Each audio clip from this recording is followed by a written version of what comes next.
Greetings. Good morning. Welcome to In the news this morning, erosion and rising sea levels. believed to be one of only 6 Western Arctic kayaks in existence. Rising sea levels, storm waves, and thawing permafrost could swallow much of Tuk into the sea in the next few decades.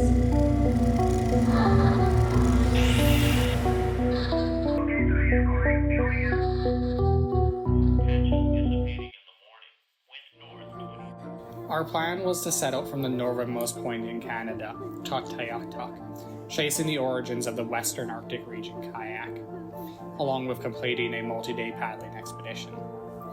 There are countless kayak designs around the world, but we were drawn to the ones born here, crafted by the indigenous Inuvialuit people, who had lived and traveled along the harsh, beautiful Arctic coast. The plan was to launch our kayaks either from Tuk or get taken further out by our local fishing boat. Either way, we'd be paddling a remote, highly exposed stretch of water.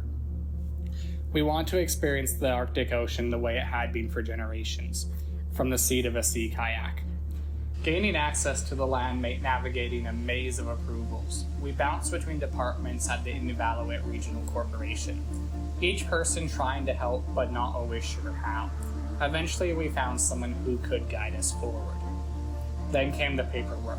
A full land use proposal submitted alongside projects from scientists and multi-million-dollar operations. We also needed permission from 3 community boards: the Tuktoyaktuk Hunters and Trappers Committee, the Community Corporation, and the Elders Committee. And all the while, we were planning a trip into a highly sensitive landscape, a region of fragile permafrost, unpredictable weather, and abundant wildlife. We'd be camping right on the edge of the Arctic Ocean, vulnerable to storms that had been growing more intense in recent years, and surrounded by the caribou herds and polar bears that migrate there in the summer. We were also well within polar bear territory, with roughly 1,200 bears in the region and our route passing several den sites. It was a 3,500 kilometer drive to the Puddin', and as we rolled north, we were still in limbo. The Hunters and Trappers had approved our trip, but the Elders and the Regional Corporation still hadn't met. Without their sign-off, the permit would be denied.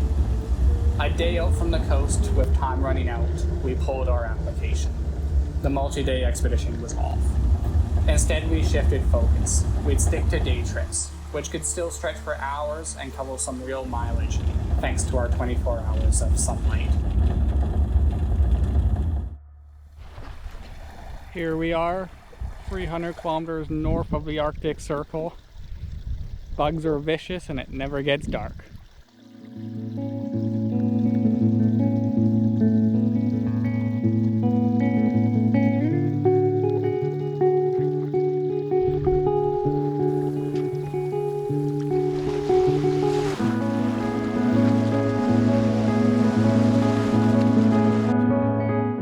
The Mackenzie Delta kayak, 16 feet long, just over 20 pounds, was built for hunting belugas, sleek, fast, and extremely light. But by the early 90s, this kayak had almost disappeared.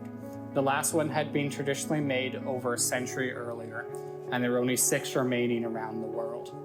No one alive had the full set of skills to remake one. But a museum model and traditional techniques passed down helped bring it back.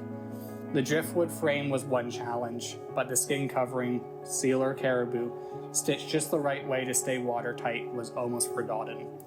A skill Inuvialuit women had perfected for generations. One day we beached in a nice shallow bay. Scattered along the beach were beluga bones from several different belugas, most still half buried in the sand. This was a known traditional hunting site, where the whales were driven from deeper waters into the shallows of the bay, and then harvested by those waiting in their kayaks. This was a perfect place that highlighted the features of the Mackenzie Delta kayaks and what they were really utilized for. It was a powerful reminder of where we were and whose waters we were paddling in. Today, traditionally made kayaks hang in the Glenbow Museum in Calgary, Vancouver and Tuktoyaktuk airports, and in Yellowknife. The last one built for Tuktoyaktuk was built with the youth in the community.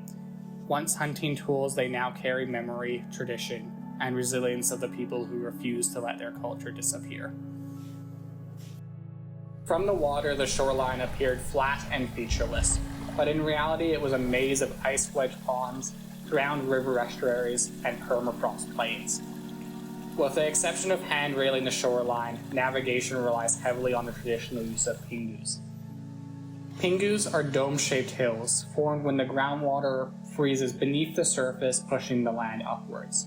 Unique to the Arctic permafrost, they stand out like sentinels in the tundra, perfect for orientating yourself in the maze of channels and coastline. Luckily for us, the second largest pingu on Earth rises just outside Tuktoyaktuk, our takeout and our put-in.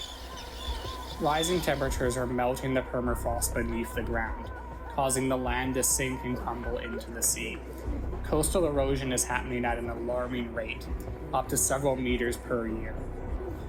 This isn't nature at work, it's climate change, hitting the Arctic 4 times faster than the rest of the world.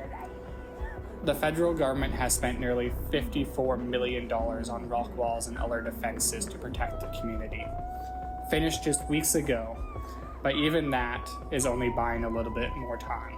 At the current rate, the entire community may have to relocate within the next 30 years.